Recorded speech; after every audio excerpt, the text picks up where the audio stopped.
Bueno, buenas tardes. Yo soy la doctora Daniela Di Sandro, pediatra del Hospital Infantil de Córdoba y tengo el agrado en esta ocasión de participar en este curso trianual de pediatría para ustedes con este tema salud escolar. Esto, bueno, es un tema que decimos incluirlo como muy importante, ya que sabemos que es una parte muy importante de la vida de nuestros pacientes, su concurrencia y su experiencia en la escuela. ¿Cuál es entonces la función de la escuela? Para comenzar vamos a tratar de definir un poco estos dos aspectos, la salud y la escuela, que parecen tan antagónicos, y ver en qué punto existe la coincidencia. Y la función de la escuela sería transmitir y recrear conocimientos para que los alumnos desarrollen sus mayores capacidades de acuerdo a sus posibilidades, preparándolos para la vida, no solo asignaturas académicas y aspectos intelectuales, sino también una serie de aspectos complementarios que contribuyen a su formación integral, entendiendo que deben vivir en un mundo de personas con diferencias. Esta es la definición de la Ley Federal de Educación sancionada en 1993. ¿Y qué es entonces la salud? Es el logro del máximo nivel de bienestar físico, mental y social y de capacidad de funcionamiento que permitan los factores sociales en los que vive inmerso el individuo y la colectividad. ¿Cuáles son los factores determinantes de la salud? Los podemos agrupar en biológicos, en factores medioambientales, en estilo de vida y en sistemas de asistencia sanitaria, teniendo en cuenta que existen algunos inmodificables como la genética, la herencia, la fisiología, y algunos en los que se pueden realizar algunos cambios para positivo, como aquellos referidos al medio ambiente, a la familia, a la contaminación, al estilo de vida sobre todo. La educación sanitaria, entonces, por tener una orientación preventiva de la enfermedad, es, socialmente hablando, más eficaz y rentable que la medicina curativa. La escuela y la salud, ¿en qué punto se relacionan?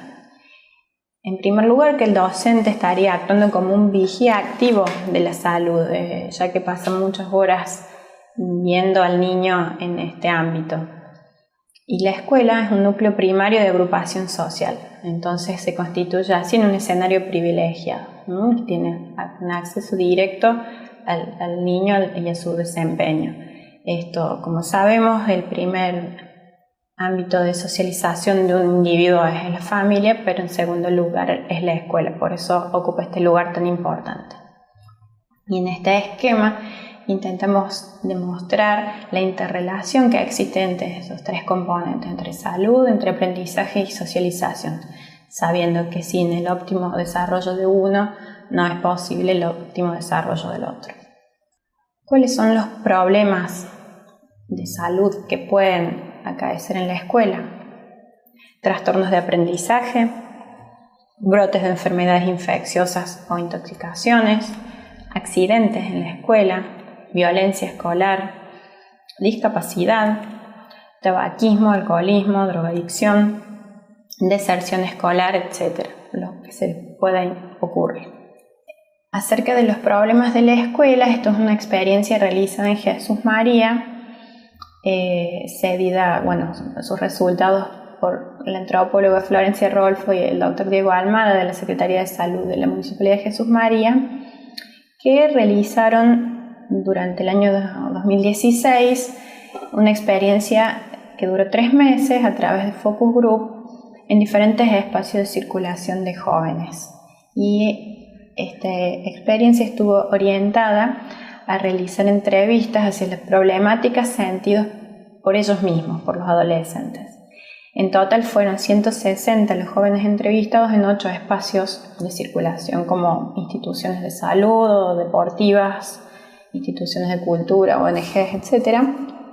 Y en estos salieron como principales problemáticas, las que podemos ver acá, siendo 1/3 del total, como salieron más frecuentemente, el problema de bullying, discriminación o exclusión y las adicciones, principalmente alcohol y drogas, sumado entre estos dos problemas, 1/3 del total de los problemas percibidos. ¿Cuál sería el rol del pediatra en el equipo de salud escolar? Bueno, es muy importante nuestra presencia porque para la familia somos un referente válido en todas las cuestiones de salud y una opinión bien calificada en casi todos los temas que se refieren a la crianza de los niños. También a través del aporte de los conocimientos que podemos hacer acerca de la normalidad de los individuos normales, crecimiento y desarrollo y también de algunas patologías específicas. Es esencial la comunicación con el docente y con la institución para poder realizar una evaluación conjunta favorable. ¿Cuál sería el rol del docente en la salud del niño? Bueno, participa fundamentalmente en la detección precoz de algún estado patológico que pueda estar influyendo en un rendimiento escolar menor al esperado. También porque es una importante influencia en las familias y en la comunidad acerca de la salud y los hábitos saludables. El docente, junto con el médico o los ídolos populares o los referentes de la televisión, constituyen un modelo social. Como hemos visto, es tan amplio, abarca tanto esta temática que nos vamos a enfocar como de mayor interés en esta clase en los siguientes temas. En lo que son los programas de salud escolar, en lo que es la certificación de actividad física, en educación para la salud y en bullying. Los programas de salud escolar pueden ser de los más diversos, como controles periódicos de salud, acciones de pesquisa, detección precoz o derivación oportuna, programas de vacunación en la escuela, realizando la certificación para la práctica física y deportiva in situ en las instituciones educativas, haciendo actividades de educación para la salud y a través de vigilancia epidemiológica. En la ciudad de Córdoba existe el programa de salud escolar municipal que está en funciones desde el año 1992, o sea que tiene ya una experiencia considerable, realizando fundamentalmente los controles periódicos de salud y se integran con un equipo interdisciplinario de pediatras, psicopedagogos, psicólogos, fonoaudiólogos y nutricionistas que están organizados por un lado en un gabinete y por otro lado en un equipo itinerante que recorre periódicamente las escuelas a su cargo, que en este momento son las 37 escuelas municipales las que están bajo programa. Acá en estas fotos podemos ver la presencia de nosotros como equipo de salud en la escuela, ya sea realizando las fichas o poniendo al día el carnet de vacunas. Estas fotos son de una experiencia que realizamos en el año 2006 desde el dispensario de Villa Salas Oeste del Hospital Infantil. Dentro de los problemas detectados en la escuela son muy frecuentes las alteraciones sensoriales, fundamentalmente la visión y la audición. ¿Cuál es la importancia de esta pesquisa, de realizar estas pesquisas? En primer lugar, que la visión, por representar el 80% aproximadamente de toda la información del exterior que llega a nuestro cerebro. La madurez del sistema visual se alcanza alrededor de los 3 años, que justamente coincide con la edad de escolarización actual. Y ver bien a una distancia determinada, distinguir los colores, poder apreciar distancias, profundidad y separación entre los objetos, recordar lo que se ve y seguir un objeto en movimiento es lo que convierte este sentido en como muy importante. Y el otro muy importante es la hipoacusia, que es la disminución de la capacidad auditiva. En esto, fundamentalmente, las consecuencias de la hipoacusia dependen de 3 factores. La intensidad o grado de severidad de la misma, si es unio bilateral, y el momento de aparición de la misma. Recordando que son cruciales los primeros 6 años de la vida de un individuo porque es el periodo de adquisición del lenguaje. Las habilidades visuales que pueden verse alteradas son la agudeza visual, la motilidad ocular, la acomodación, la binocularidad. Esto determina la posibilidad de ver los objetos en relieve y profundidad, la coordinación ojo-mano, la orientación espacial, la memoria visual y la percepción visual. ¿Cuándo sospechar un problema visual?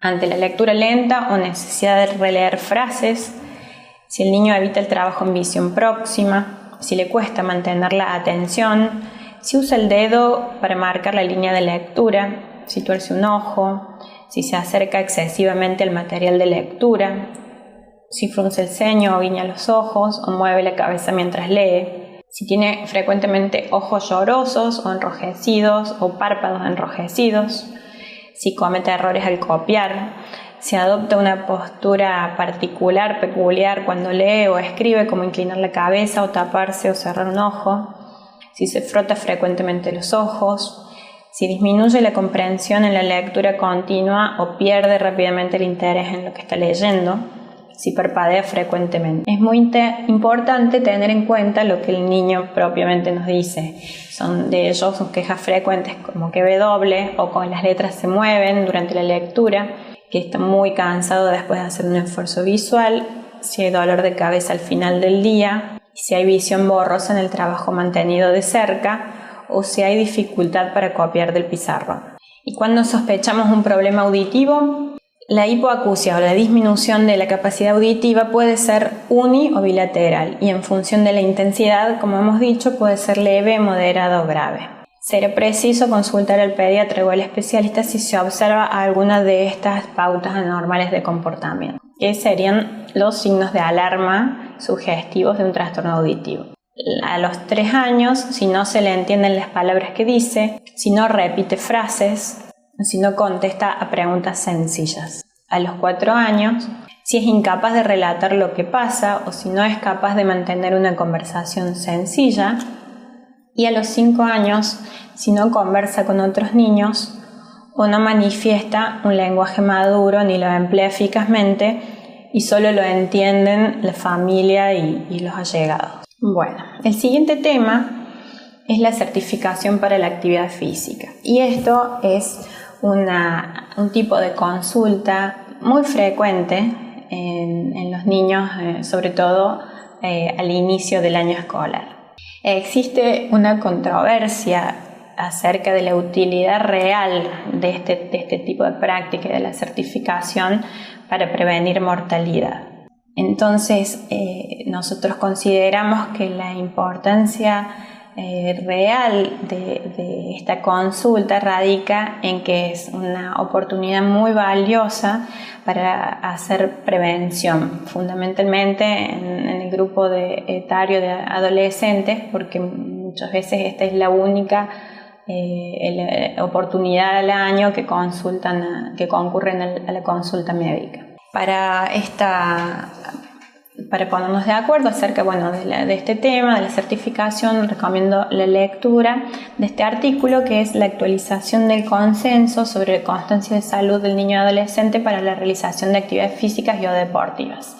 Esta actualización de consenso se realizó mediante este gran grupo de trabajo interdisciplinario, como pueden ver, deportólogos, especialistas en adolescentes, pediatras, cardiólogos, traumatólogos, etcétera, que se reunieron y publicaron en el año 2014 estas guías en Archivos Argentinos de Pediatría. Esto es un resultado de este grupo de trabajo de la Sociedad Argentina de Pediatría. Y este consenso tiene como puntos relevantes de la actualización con respecto al consenso anterior, básicamente los siguientes: el cambio del término certificado por constancia. En segundo lugar, la responsabilidad compartida, que esto hace referencia a que no es solo la firma del médico lo que le da validez al certificado, sino es una responsabilidad compartida entre todos los participantes. La responsabilidad del adolescente o el adulto que responde al interrogatorio y a la anamnesis es de la veracidad de los datos suministrados y del cumplimiento de las recomendaciones dadas. La responsabilidad del médico radica en una valoración clínica bien a conciencia, exhaustiva, y la responsabilidad de los profesores y los responsables de las instituciones educativas es que ellos deben asegurar las condiciones de seguridad medioambientales de la institución y también de la idoneidad del personal a cargo. El otro punto relevante es si pedir un electrocardiograma o no. La Asociación Estadounidense de Cardiología dice que no haría falta hacerlo y que todo se basa en la pesquisa cardíaca de los datos vertidos, surgidos del interrogatorio y del examen físico. En cambio, la Sociedad Europea de Cardiología y el Comité Olímpico, basados en la experiencia de Italia de 30 años, ellos adoptan la conducta de realizar un electrocardiograma obligatorio en reposo. Según la evaluación y el consenso de este grupo de trabajo de la actualización, los niños sanos, sin antecedentes familiares ni personales patológicos y sin intercurrencias con afectación cardiovascular, no requieren un electrocardiograma para la realización de la actividad física. Si bien hay que tener en cuenta que en la adolescencia existe un mayor riesgo de arritmias por miocardiopatías y trastornos eléctricos debido a los cambios hormonales que ocurren en el empuje puberal. Por eso, en esta etapa se recomienda hacer un electrocardiograma si es que el paciente no tiene uno previo normal. Un electrocardiograma informado normal no tiene indicación de ser repetido. Y sí tener en cuenta que la presencia de antecedentes familiares o personales surgidos del interrogatorio y la anamnesis, aún en presencia de un examen físico normal, requiere la evaluación por un especialista cardiólogo y debe constar en la ficha esta interconsulta y adjuntar el informe. Y por último, el cuarto punto relevante es el énfasis que se le da en esta actualización al aparato locomotor en el momento del examen físico. Entonces, para la certificación de la actividad física a los niños en edad escolar constaría de dos partes: un interrogatorio, haciendo especial hincapié en los antecedentes familiares y personales, en los hábitos como alimentación, uso del tiempo libre, sedentarismo, etc., y una revisión del carnet de vacunas, y un examen físico haciendo especial énfasis en la antropometría, en el examen cardiovascular y en el osteomioarticular. Y también recalca que los niños que participen en competencias intercolegiales, un exhaustivo examen clínico debería ser el único requisito. No haría falta hacer otros estudios complementarios, ni electrocardiogramas, ni ergometrías, etc. Hay que tener en cuenta que los adolescentes entre 14 y 18 años,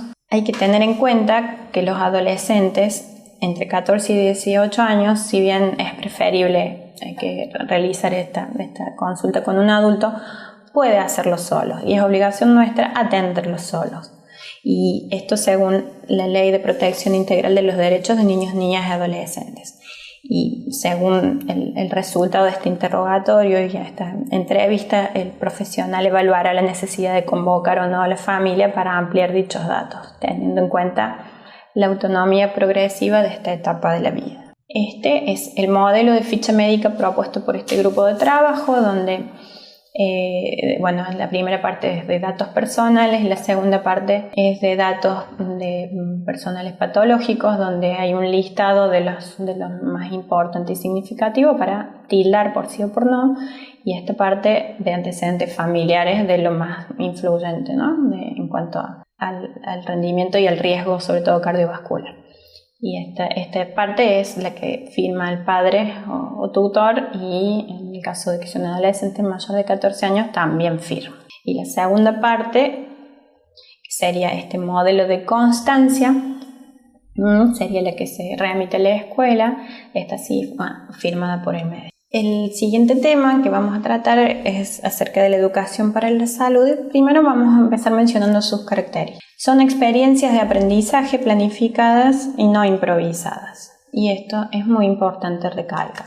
¿Cuál es el objetivo? Modificar actitudes y adquirir habilidades y conocimientos que devengan en la adopción por parte de la comunidad de las conductas más saludables. También es un objetivo promover cambios ambientales y sociales que faciliten estas modificaciones y mantenerlas. Finalmente, implicar a la población en la responsabilidad sobre su propia salud el autocuidado, o sea, empoderando a los propios sujetos acerca de su responsabilidad sobre la salud y su propio cuerpo. En la educación para la salud es muy importante el lenguaje no verbal.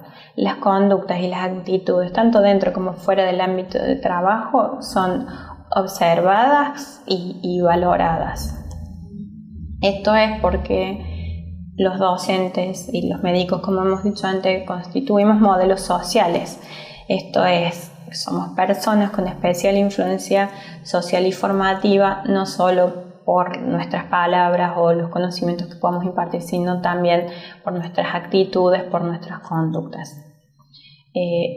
Para realizar educación para la salud se requiere una formación específica. No bastan el sentido común y la buena voluntad. Y hay que valorar la influencia del entorno, ya sea familia, amigos, ídolos populares, compañeros de clase, personajes de la televisión o los grupos de pares. ¿Cómo hacer educación para la salud en la escuela? Un programa de educación para la salud debe asentar sobre un modelo de salud preventivo y una formación que permita adquirir hábitos saludables. Es por esto que se debe considerar el ambiente familiar y local donde vamos a realizar la intervención. Esto es tener en cuenta las problemáticas propias de esta comunidad educativa. Se debe promover hacia el alumno una sensibilidad positiva hacia la higiene, la alimentación, el ejercicio físico y la conciencia, como hemos dicho, de ser responsable de su propia salud y la de su comunidad.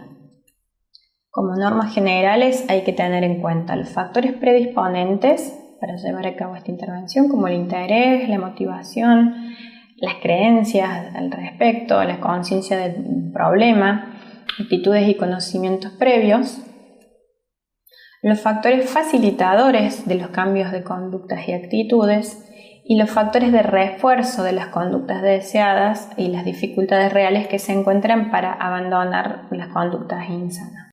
En educación para la salud son recomendables siempre las actividades de tipo participativas, de un rol activo de los alumnos.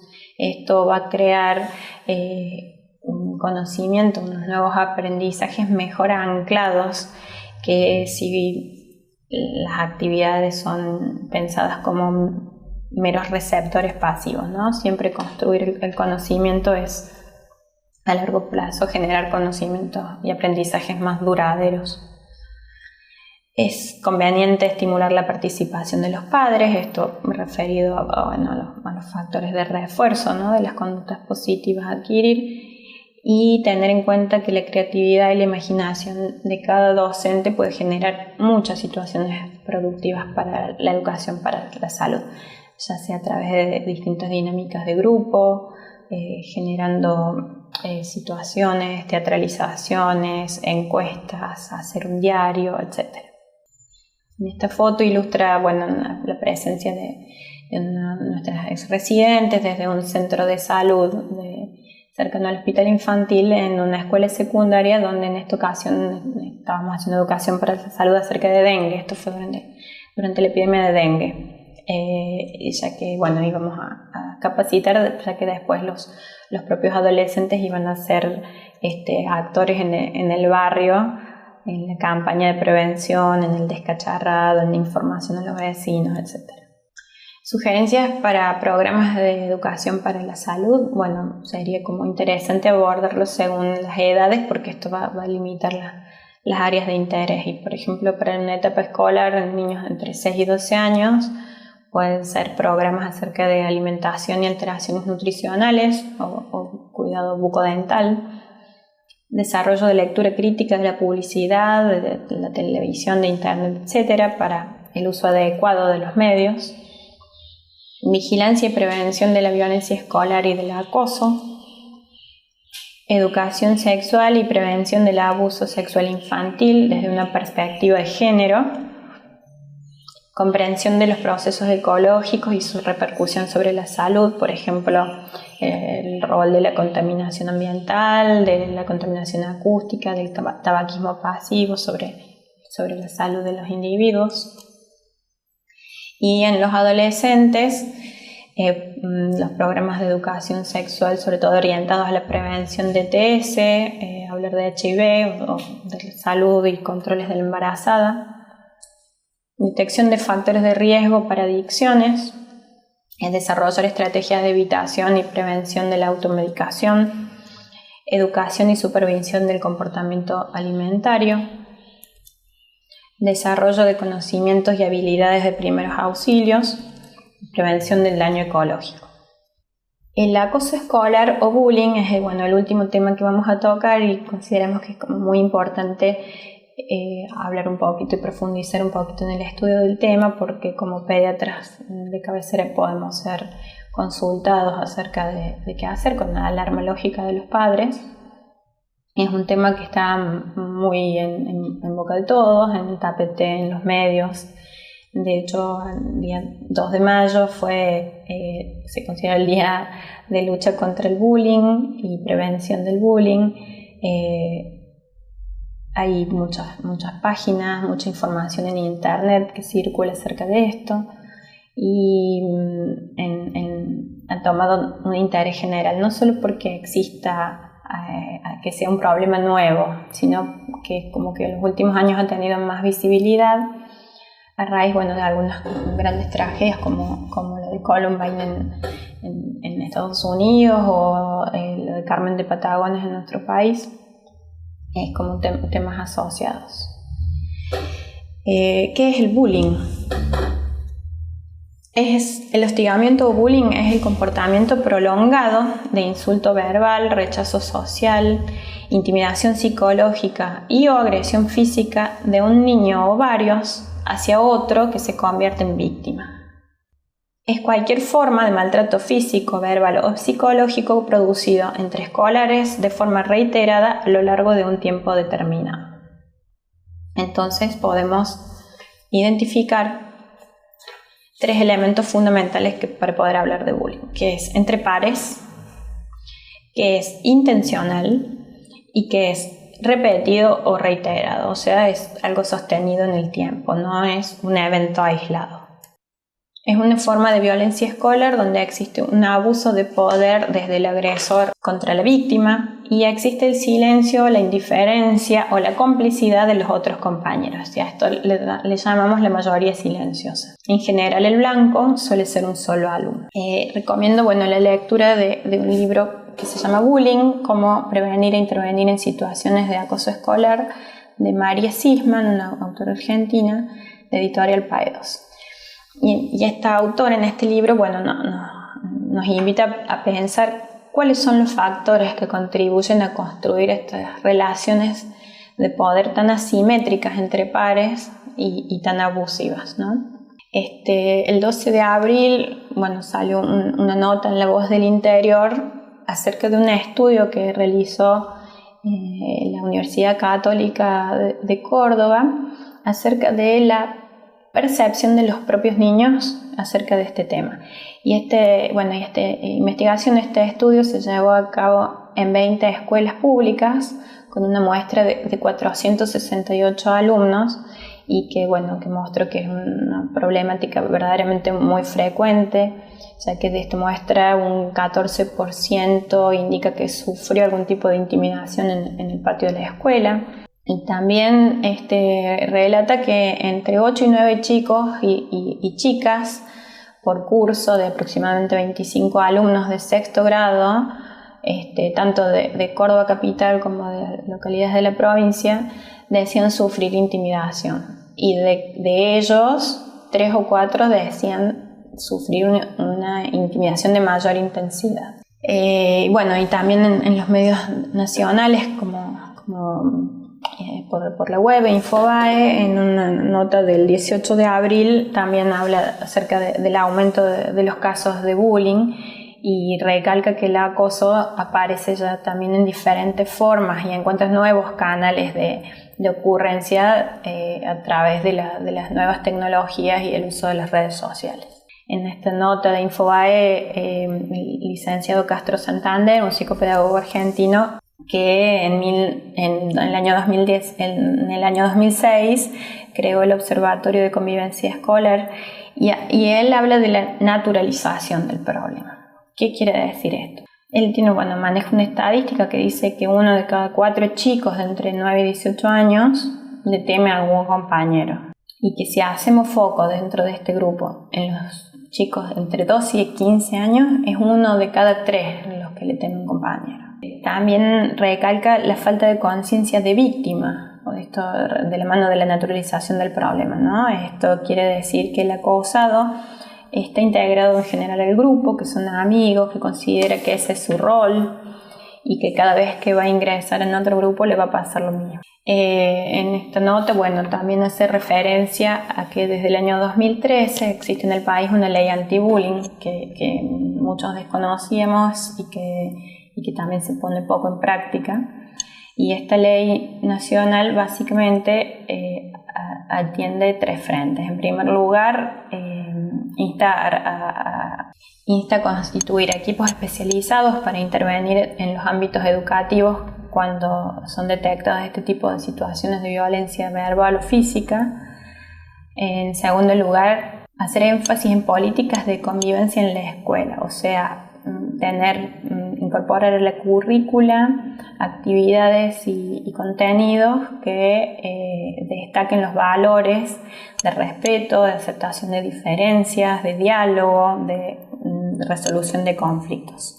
Y en tercer lugar, poner a disposición una línea 0800 para denuncias. En general se ha descrito el perfil del agresor como un sujeto con ausencia de empatía o carencia de altruismo, que suelen tener distorsión cognitiva, que suelen ser malos alumnos, con alta autoestima, que pueden asumir fácilmente el rol de líderes del grupo, con un bajo rendimiento escolar, suelen ser malos alumnos, se imponen a través de otros, destacarse a través de otros medios, ¿no? Suelen tener temperamento agresivo, impulsivo, con deficiencia en las habilidades sociales como las de comunicar sus deseos o poder negociar, y provenientes de familias muy permisivas con bajo establecimiento de límites. El perfil de la víctima suelen ser chicos débiles o inseguros, con baja autoestima, con bajas habilidades sociales, poco integrados, temerosos. No disponen de los recursos psicológicos y sociales para poder enfrentar la situación y ponerle un límite o un tope. Suelen ser apegados a la familia, muy dependientes de ellos, muy sobreprotegidos. Y el resto del grupo, la mayoría silenciosa, temen defender a la víctima por la posibilidad de pasar a ocupar su lugar, o bien son aquellos que se divierten ante la humillación de un tercero. Existe el contagio social. El contagio social inhibe la ayuda a la víctima y fomenta la participación del resto en la intimidación. Y los padres y los maestros detectan el problema cuando ya es evidente y muy grave. Esto, la mayoría silenciosa, forma parte de la tríada característica para que exista bullying. Hay que tener en cuenta que si no hay espectador, no hay espectáculo. Y esto está en el marco de un entorno escolar adverso, ya sea porque existen autoritarios o existen negación del problema. Existen diferentes tipos de bullying o hostigamiento. Por ejemplo, el bloqueo social. Esto es aislar a la víctima, no integrarla a los grupos, no invitarla a participar, no invitarla a las reuniones, a los cumpleaños o a integrar equipos en los deportes, etc. El hostigamiento, propiamente dicho, se refiere a las acciones sobre la víctima a fin de descalificarlo o de humillarlo, como puede ser bajarle los pantalones en público, tirarles la comida, etc. Coacciones, esto se refiere a la acción del agresor de someter a la víctima, haciéndole hacer cosas en contra de su voluntad, ya sea obligándolo a humillarse o a acciones diferentes, como pueden ser vandálicas, Violencia física en sí, hablamos de empujones, de golpes, contra sus pertenencias, romper sus útiles, su carpeta, etc. El hostigamiento verbal, estos son los insultos, las burlas, los comentarios en presencia de la víctima. La manipulación social hace referencia a hacer que otros lo aíslen, que no lo inviten a sus reuniones, que no lo inviten a su casa, o esparcir rumores acerca de la víctima. La intimidación hace referencia a amenazas y chantajes, amenazas contra la integridad de la víctima o de sus seres queridos o sus mascotas, etc. Y chantajes es para tratar de obtener algún beneficio, por ejemplo, para quitarles el dinero de la merienda, para que le hagan las tareas escolares, etc. El bullying sexual hace referencia a rumores acerca de la condición o de las preferencias sexuales de la víctima, sean o no ciertas, y la publicación o la exposición de su intimidad. Y el ciberbullying hace referencia al uso de las redes y de las nuevas tecnologías para descalificar, agredir, insultar o perjudicar a la víctima. Esta modalidad tiene como mucha expansión en los últimos años, y esto es debido a que tiene algunas características diferentes con respecto al bullying clásico, como ser que se puede a través del ciberbullying ampliar la audiencia. Esto es a través de la viralización por las redes, por subir fotos en Facebook, en Instagram o WhatsApp. Rápidamente se viralizan los contenidos o los videos. Otra característica es el anonimato. Se puede ejercer este acoso desde la interposición de una pantalla. No es directo y se pueden crear perfiles falsos, etc. Esto también ocurre, el ciberbullying, en cualquier lugar y en cualquier momento. Esto es una diferencia con el bullying clásico que se solía dar en el ámbito escolar solamente. El uso de las redes hace que sea en el hogar de la víctima, en el club, en una fiesta, etc. Todos los chicos, principalmente los adolescentes, ahora tienen acceso a un teléfono celular, etc. Entonces esto hace replicar fácilmente este tipo de prácticas. Y otra característica es que el contenido de violencia o de acoso a través del uso de redes y tecnologías es imperecedero. En el bullying clásico, lo dicho o lo hecho dura ese instante, es percibido por los que lo rodean, y queda ahí. En cambio, con las tecnologías, el registro, la foto, el video, la amenaza, etcétera, queda y es replicado y hasta el infinito. Y otra característica es la rapidez de la difusión de estos datos. ¿Cuáles serían los síntomas que un niño está padeciendo de bullying? La presencia de arañazos, golpes o ropa estropeada o sus pertenencias estropeadas, que pierde el dinero para la merienda o el transporte frecuentemente, que está siempre de mal humor, con cambios de humor, con cambios de su estado habitual, que está más taciturno, más retraído, aislado, evita salir de la casa, empieza a disminuir su rendimiento escolar, tiene trastornos de sueño, está ansioso, llora con facilidad, no quiere ir a la escuela, frecuentemente tiene síntomas somáticos, dolores de cabeza, dolores de abdomen, para evitar ir al colegio.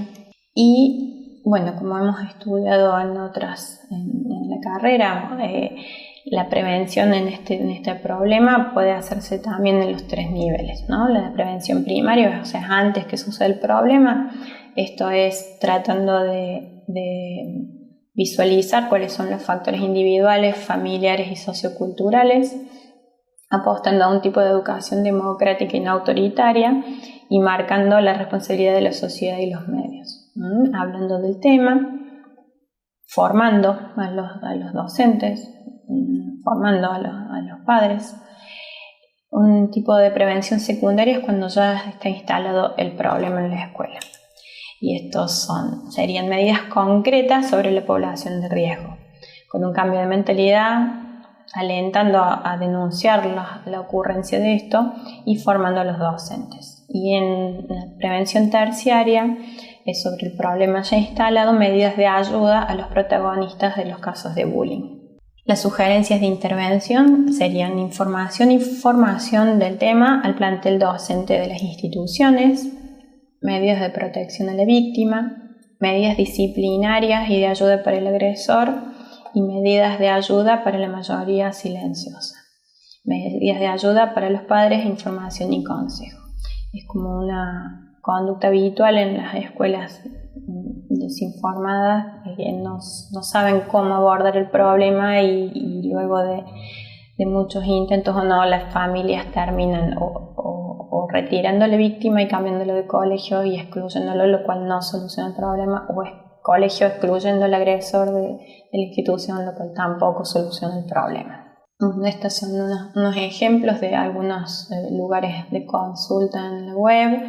Libres de Bullying es una página de Argentina donde un equipo de interdisciplinarios, fundamentalmente psicólogos y psicopedagogos y comunicadores, formulan información y estrategias para diagnóstico, prevención e intervención en casos.